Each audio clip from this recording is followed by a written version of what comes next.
أناجي الحق في ليل بهيم أصدق النجوى وأدعو الله من قلب سليم يطلب التقوى أناجي الحق في ليل بهيم أصدق النجوى وأدعو الله من قلب سليم يطلب التقوى. Assalamu alaikum wa rahmatullahi wa barakatuh. Ahlan wa sahlan wa marhaban bikum, and welcome to Perspective. My name is Faizel Patel. South Africans went to the polls today. Did you vote? We would like to know your comments and experience of the voting. This process has been taking such a long time. People have been gearing up for South Africa's 5th democratic elections and 20 years since democracy. Now, political parties went all out to win the hearts and minds of voters. We've seen electioneering across the country from various political parties, whether it's the ANC or the DA or Inkatha or even the Patriotic Alliance. Now, on this show, we featured, like I said, the Patriotic Alliance, we featured the UDM, and we featured the ANC. From the Patriotic Alliance, we featured Kenny Kuneni and Zarif Minty. From the UDM, we featured Qasim Noor Muhammad, and also we featured the Gauteng Provincial Secretary, the ANC Gauteng Provincial Secretary, David Makura.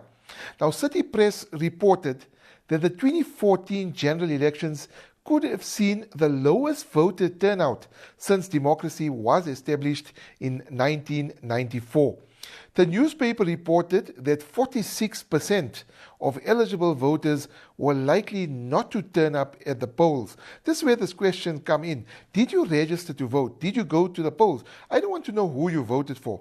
Did you go to the polls and vote? What made you decide to vote? Were you inclined to vote in the first place? Did you decide afterwards, I'm not going to vote because things are not right in the country? I want to know what persuaded you to go to the polls. And I also want to know what made you decide to vote for the party that you decided to vote for. What gave it the edge? What gave you the edge to vote for the party? Are they making a difference? No, you don't have to say which party you voted for, but what made you choose the party that you did? Now, this possibility was also suggested both by the fact that 10 million eligible voters had not registered, and the IEC's expectation that only about 70% of those registered would actually take pen to ballot papers today. Now, the thing is, 25 million people registered to vote today. Out of that, it will be interesting to see how many people actually went to the polls. But obviously, we'll get that in the days to come. Now, a total of 42% of eligible voters skipped the elections in 2009. How does the public feel about voting, the value of their vote, and do they believe that their vote will make a difference? What are your comments on that? You can send me a tweet on @Faizi143 or drop me a mail on Faizel@itvnetworks.tv. Now, results from the annual South African Social Attitudes Survey, or SASS series, conducted by the Human Sciences Research Council, or the HSRC, since 2003, show that most South Africans place a high value on the right to vote. And I've spoken to this before on the show, that voting, we had Dr. Kiale Borja Mapunya on the show, why it's important to vote. It was your constitutional right to vote. And I said it over and over again. It's no sense complaining from the sidelines. You sit on the chair, you complain about e-tolls, you complain about electricity, the price of petrol, but when you get a chance to make your mark, and if you didn't, what was the point? Now we're still gonna see all this, the results anyway. So it was your constitutional right to vote. Now, the survey also consisted of a representative sample of 2,885 respondents aged between 16 years and older living in private homes. Almost 4/5 of the adult public, which equates to about 79%, agreed with the statement that it is the duty of all citizens to vote. This robust belief in the duty of citizens to vote was perhaps unsurprising, given that prior to 1994, a majority of South Africans were denied the fundamental democratic right of being able to vote in free and fair elections. Over the last decade, this sense of electoral responsibility has fluctuated within a fairly narrow margin, percentage-wise between 77 and 86%. Now, this is an encouraging finding that sets us apart from more mature democracies in Europe and North America, where there has been a diminishing sense of electoral duty in recent decades. Yet a lingering question does remain whether this deeply held sense of citizen obligation is matched by an enduring confidence in the efficacy of voting, or whether there are signs of increasing disillusionment among the electorate about the influence of their vote on politics in the country. So, tomorrow, we're going to be broadcasting from the Operations Center in Pretoria, or Tshwane.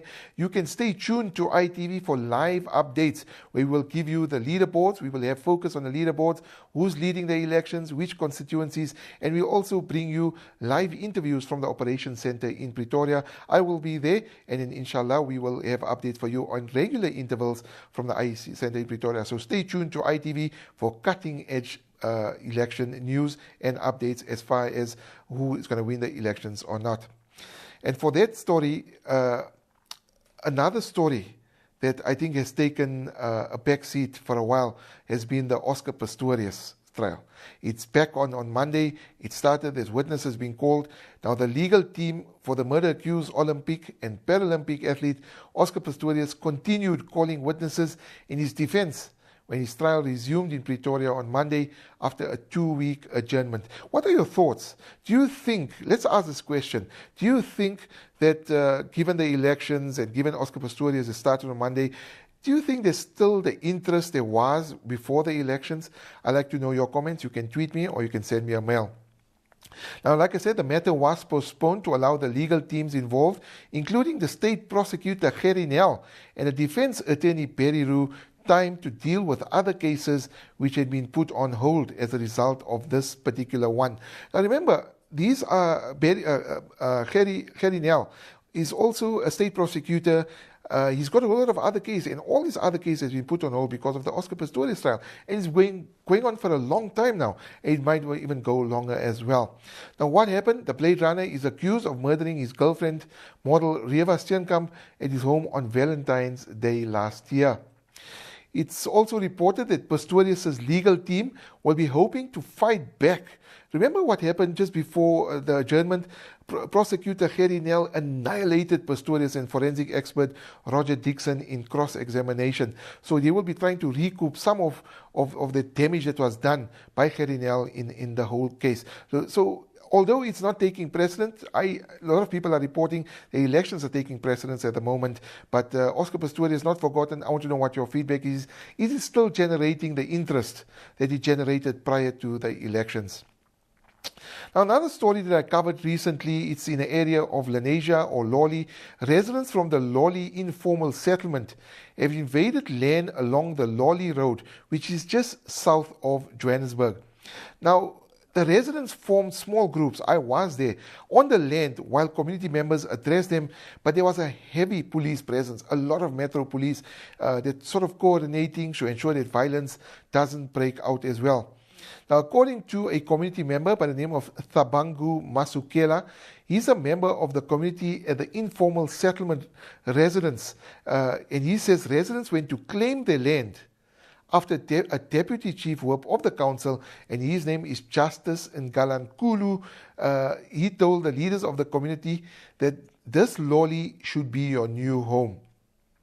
Masukela also said that they wanted to protect their land from residents of Lawley 2, which is another informal settlement who were also invading land. So how this whole thing came about basically was that in a different area to where the informal settlements are in Lawley, for those that are familiar with the area, in another area there was land invasion taking place. And because those people were sort of surpassing this land, they were going into different areas, the residents of Lawley were afraid that these people would impede on their land and take their land as well. So they started demarcating these areas and say, this portion of land belongs to me, or this portion of land belongs to my neighbor. And this was sort of illegal because it wasn't land that was owned by the government. It was land owned by private people.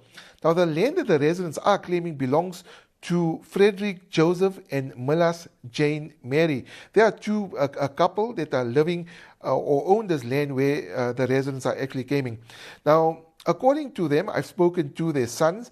They say the government has not spoken to them about these land claims. This is according to Christian Mary, one of the sons of Frederick Joseph and Millas Jane, and they told me when I actually spoke to them. Now, last year, they also said, they saw an article in a local newspaper about how that land, particularly their land, is going to be used for low-cost housing. And he says his parents did consult a lawyer to engage the government, and to date they haven't heard nothing at all. Now, meanwhile, residents maintain they are not going back on the action. Now, what does that mean of not claiming that? They say that while the government is negotiating with these people who the land belongs to, they want to stay there and they want to build this. They want to build their house on there. The government can negotiate with those people. So, and then also they say the government spoke to them. They say they can occupy the land, but it is illegal land at the moment. So despite the residents' claim that the land invasion was peaceful, I was there, I've driven there. The Lolly Road was strewn with roads and rocks and rubbish, and it was actually quite dangerous. And I've advised motorists that not to drive there. It is quite dangerous. You can't see at night. The road is quite dark, and just be careful if you're living in the area. It has stopped since I've seen that, but it looks as some resolution has come, and hopefully that we don't see any violent protests, and then this land restitution, not land restitution, but land grabs can stop. We're going to go for a quick break. We'll be right back after this. Stay tuned. أصدق النجوى وأدعو الله من قلب سليم يطلب التقوى إلهي صرت في ظرف عصيب فاكشف البلوى فيا ربي أنا. Welcome back to Perspective. My name is Faizel Patel. Today we are covering a number of issues, and another one that has made headlines is, and don't get shocked when I say this, can someone please tell me what it is? We picked it up on the beach at the Kelder. It's the real thing, reads Leandra Visser's caption on Facebook after posting an image of a fish with a mouth full of huge teeth that appears too big for its body. The Burger newspaper reports Visser, a resident from Worcester, posted the image during her recent holiday break at the Cellars in Cape Town. Visser denied that the image was a joke, and the Burger went as far as having it verified before sending it to experts at the South African Institute for Aquatic Biodiversity, which is the SAIAB in Grahamstown. According to the Burger, Ellen Whitfield, the chief scientist at the SAIAB, says just because it was picked up on a beach does not mean it is a fish, drawing attention to the apparent lack of fins in the image. And we will have that image up for you on screen so you can have an idea what I am talking about. Now, theories vary, with some speculating it could be a mutated species of sorts, since the head and jaws seem out of proportion with the body. Something it could be made up of a number of different creatures. It is a puffer fish had eaten a mussel. Another expert, Professor Charles Griffiths of the University of Cape Town's Department of Biological Science, says it could be a clip sayer that has dried out, changing the look dramatically. Also referred to as the rock sucker, this is the only known member of its genus found along the coast of South Africa and Namibia. Clip sayers are said to reach about 30 centimeters in length and have large teeth in order to feed on mussels and limpets. So Leandra Visser found this, but experts say the best solution to determine what it is would have been to genetically analyze the specimen. Visser unfortunately did not hold on to a strange find. So what do you think it is? The picture will be up on screen, and you can let us know. It looks quite scary to be honest, and but I'd like to hear your comments and feedback on that as well. Another story that's been making headlines, and this is a huge development for Muslim marriages. Muslim marriages will be recognized for the first time in South African history, a move described as more than 300 years in the making. Over 100 imams, which are Muslim clerics from the Western Cape and KwaZulu-Natal provinces, received certificates recognizing them as marriage officers in accordance with the Marriage Act of 1961. Now, this also means that marriages they preside over will be registered in the National Population Register, and that they will enjoy the same rights accorded to civil unions. The Imams took part in the Department of Home Affairs pilot program to train as marriage officers. Deputy President Kgalema Motlanthe congratulated the Imams who were accredited as marriage officers in Cape Town last week, Wednesday. And then he says their accreditation in terms of the 1961 Marriage Act would enable Muslim marriages to be legally recognized for the first time officially. He said, this is Motlanthe, he said in a statement when this whole inauguration took place. And it was broadcast live on ITV. I'm sure you've seen the broadcast as well. Now, previously, Muslim couples needed to have civil unions to convert their traditional marriages to legally recognized unions. As a result of the Imams being designated as marriage officers, this is now according to Motlanthe again, the registration of Muslim unions will accord Muslim marriages legal status, and with that, the protective instruments of the secular state may be assessed or accessed to ensure that these Quranic values are realized and complied with within the constitutional state. And this is what we've been waiting for a long time. Now, this development will mean Muslim marriages will also enjoy the rights attached to civil unions and have positive implications for instances of inheritance or divorce. It will also help, and this is very important, to conquer the exclusion historically experienced by the Muslim community. We've been always excluded as far as marriage within the Islamic community is concerned. Now, in order to qualify these Imams, in order to qualify as marriage officers, the Imams had to sit for a 2-hour examination and achieve a mark of at least 70%. And then also, I did speak to the Deputy Minister of Home Affairs, Ms. Fatima Chauhan. This is a pilot program in KZN and in Cape Town and will hopefully be rolled out in Johannesburg soon as well. Then the Muslim Marriage Act, remember this, the Muslim Marriage Act is still under consideration by the Department of Justice. If the bill is passed, it will endorse Muslim marriages or Muslim marriage contracts rather as valid. So a big development for the Muslim Marriages Act, and I think this is a welcome relief. What are your thoughts and comments on that? You can tweet me or you can drop me a comment on my email as well. Moving a little bit into Africa, Nigeria's President, Goodluck Jonathan, met through the night with security, school and state officials and issued a new directive that everything must be done to free the 276 girls kidnapped by extremists. One of his advisors was reported to have said. He said it was the first time the president met with stakeholders, including the principal of the Chibok Government Secondary School, where the girls and young women were kidnapped in a pre-dawn raid on the 15th of April.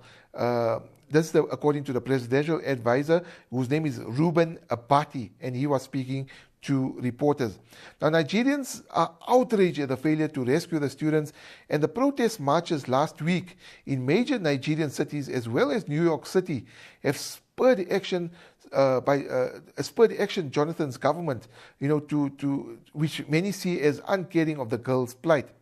Now, the president's given a very clear directives that everything must be done to ensure that these girls must be brought back to safety. This is according to Abati. Now, the police said that last week that the actual number abducted had risen to more than 300, and that 276 remain in captivity. It also said that 53 students managed to escape their captors, but none have been rescued by the military, which initially said it was in hot pursuit of the abductors. Now, some of the girls, and this is very, very sad, some of the girls have been forced into marriage with their abductors and paid a nominal bride, a price of $12. That's according to a federal senator from the area whose report is unverified at this moment. So some of the young women have been taken across Nigeria's borders, there are reports of that as well, to Cameroon and Chad. And the parents said last week, quoting villages that were in the area. And then just some stats on that. Child marriages is common in northern Nigeria, where it is allowed under Islamic law that clashes within the country's Western-style constitution. Now, another story that's been making headlines as well. Residents in Johannesburg may now have an effective way to communicate the number of potholes on the roads. Now, this is our technology segment. Potholes is a menace. It is an absolute menace. It buggers cars, it buggers your rims, it puts you in a lot of expense. And the Gauteng Department of Transport, or the Transport Department, is trying to fix up these roads. Now, the Johannesburg Roads Agency, JRA, is in a testing phase of its find and fix application that allows people to report potholes with a GPS coordinate. This is a new app that has been developed. It's called the Find and Fix app. Now, the Find and Fix app will assist the public to report potholes, faulty traffic signals, storm water drains, manhole covers, and other infrastructure issues. That's according to the JRA's Skumbuzo Makozoma. He's the MD of the Johannesburg Roads Agency. And don't you think it's a welcome relief? For days, sometimes on a Monday morning, you're sitting in traffic. The traffic light is not working. The queues are massive, and you're sitting in traffic, and there's no pointsman, and you get late for work, you're late for an appointment, or you're late for meetings. This will make it so much easier. Now, the application, which is in its beta or testing phase, is available for Android and iOS. So if you're sitting with an Android phone like the Samsungs or the LGs, or you have an iPhone or an iPad, it will be available for that. And if you have a Nokia, it will be available for a Nokia phone, because Nokia is now in conjunction with Windows as well. So on those particular platforms, and Mankozoma also encouraged residents to try it out. Try it out. It's nothing that will sort of deter you. It will maybe make your life a little bit easier, especially if you encounter a pothole on the road. Now, residents can download the beta testing app for Microsoft platforms from the as I think as early as the 25th of April, which we've passed as well. It is currently available, so it emerged on the 25th of April. It's currently available on those app stores. Now, the app forms part of the Just Tell Us campaign in Johannesburg, which seeks to make the agency more accessible to the residents of the city. And why they're saying is because when you encounter a pothole, you don't know where to go to. You report it to the JRA, they don't fix it. The potholes, there was even reports, and I've spoken to it about on the show before, that some people just fill the potholes with sand, and then once the rain comes, it washes away. So this is an effective way to communicate. The agency has a number of channels on social media to enable residents to report issues related to roads and stormwater problems. So residents can also call, and this number will appear on your screen. It's 0860 562 874, or send an email to the JRA, which is available on their website. So an effective application for potholes and all of the other issues affecting roads in Joburg and around the country as well. Unfortunately, we've come to the end of another edition of Perspective. Remember, tomorrow we will be broadcasting live from the IEC Operations Center in Tshwane, bringing you the latest results and updates on who's leading the election. So stay tuned to ITV for that unprecedented coverage. Unfortunately, like I said, another edition of Perspective we've come to the end of. You're welcome to tweet me on @Faizel143, or drop me a mail on Faizel@itvnetworks.tv. From myself, Faizel Patel, and the great team here at ITV, fi amanillah. Assalamu alaikum wa rahmatullahi wa barakatuh. أناجي الحق في ليل بهيم أصدق النجوى وأدعو الله من قلب سليم يطلب التقوى أناجي الحق في ليل بهيم أصدق النجوى وأدعو الله من قلب سليم يطلب التقوى صرت في ظرف عصيب فاكشف البلوى فيا ربي أنا عبد لرد الضيم لا يقوى أعني ربي في أمر